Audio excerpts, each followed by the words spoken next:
My sister. She sleeps a lot. There's a moment in season 6 of The Sopranos that most people miss. Tony Soprano, boss of the DeMeo crime family, a man who's ordered hits without losing sleep, gets beaten up, not by a rival boss, not by the FBI, by Bobby Bacala, the guy everyone treats like a joke. And what does Tony do after he loses that fight? He doesn't kill Bobby. He doesn't demote him. He does something worse. He forces Bobby to commit his first murder. A man who'd been in the mob his entire adult life and had never taken a life, Tony takes that from him, out of pure spite. That moment tells you everything about what Tony really thought of Bobby Bacala. And more importantly, it tells you everything about what Tony thought of himself. Because Tony didn't hate Bobby for being weak. He hated Bobby for being something Tony could never be. Happy. To understand why Tony treated Bobby the way he did, you have to go back to how they met. Or more accurately, which side Bobby was on. You were told the Joint Fitters Union is under my uncle's jurisdiction. I know. When The Sopranos begins, the Jersey mob is essentially split. Tony is the rising power. His uncle, Junior Soprano, is the old guard. And Bobby Bacala? He's Junior's guy, his driver, his caretaker, practically his nurse. Now think about that from Tony's perspective. Junior's crew tried to have Tony killed. They backed Junior as boss over Tony. And when the dust settled, most of Junior's people were either dead or had switched sides. The last man standing. Bobby was one of the few who just stayed. He didn't flip to Tony's side. He didn't try to prove his loyalty. He just kept taking care of Junior. I want you to talk to that bald cocksucker who calls himself my father's brother. And Tony never fully forgave that. There's a quiet resentment there from the very beginning. This idea that Bobby might have known about the hit on Tony and said nothing. But here's the thing. Tony couldn't just clip Bobby. Bobby's father, Bobby Sr., was a legendary figure in the mob. Respected. Feared. The kind of old-school enforcer who protected his son from ever having to get his hands dirty.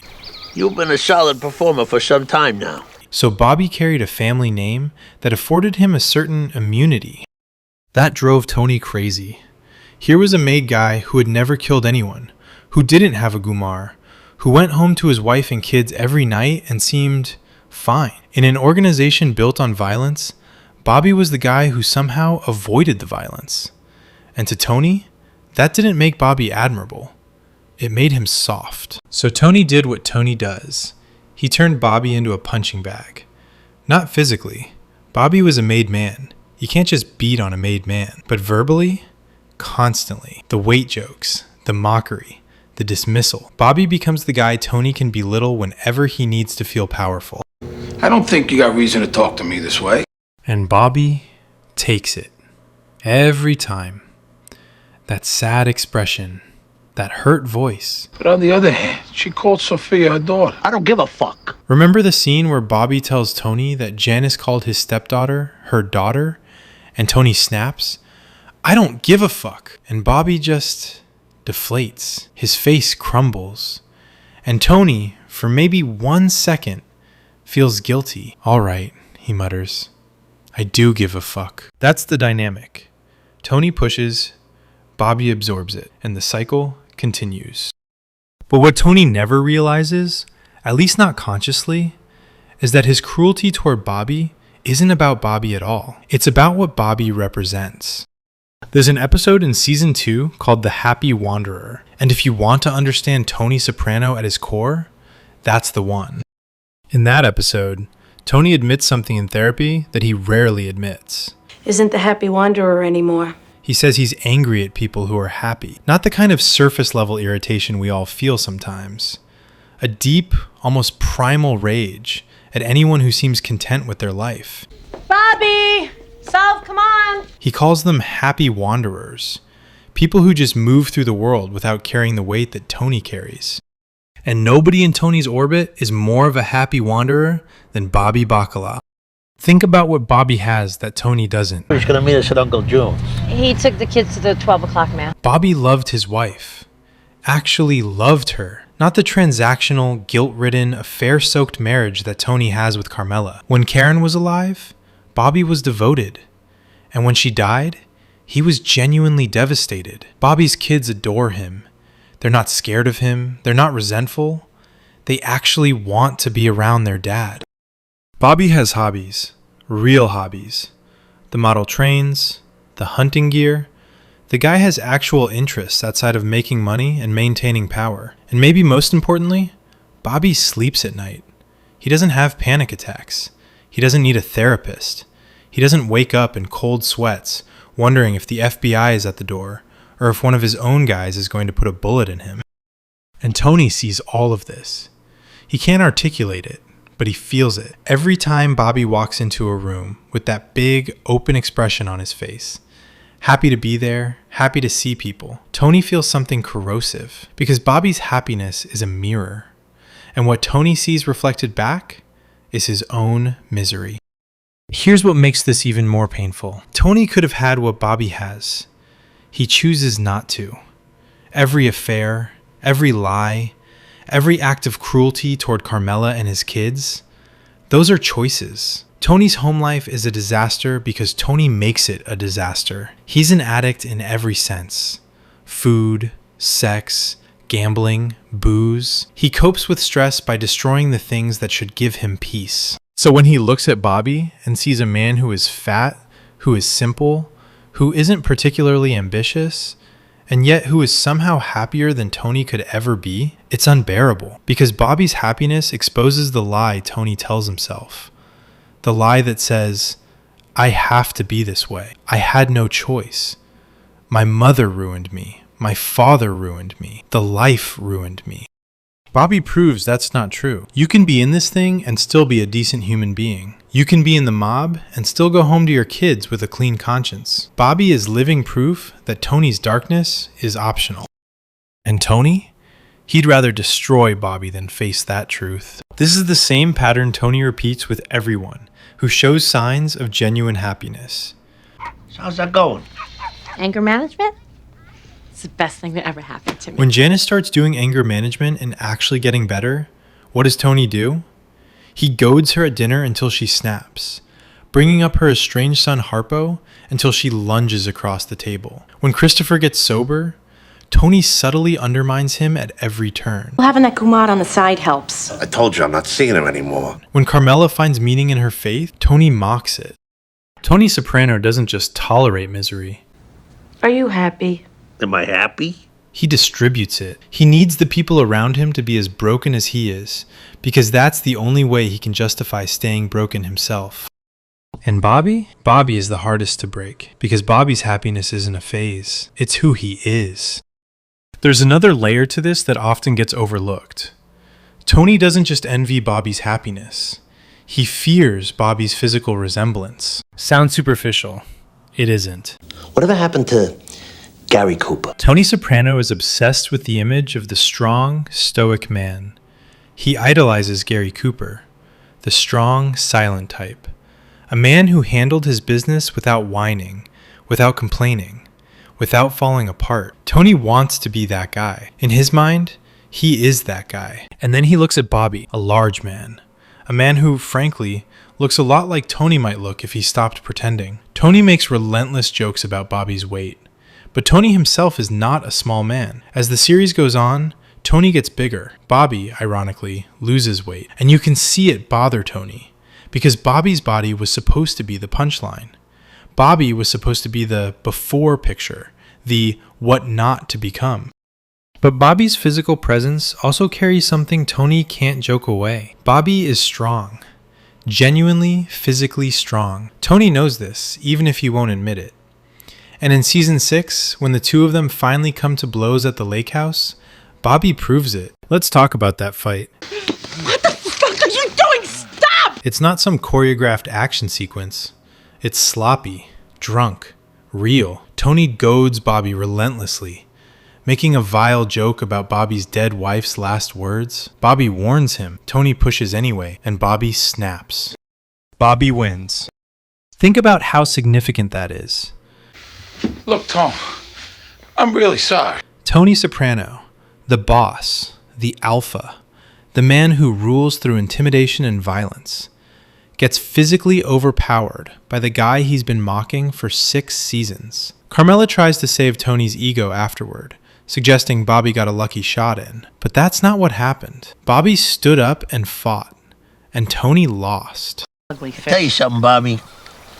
We had this little tussle a year ago before my injury. This again?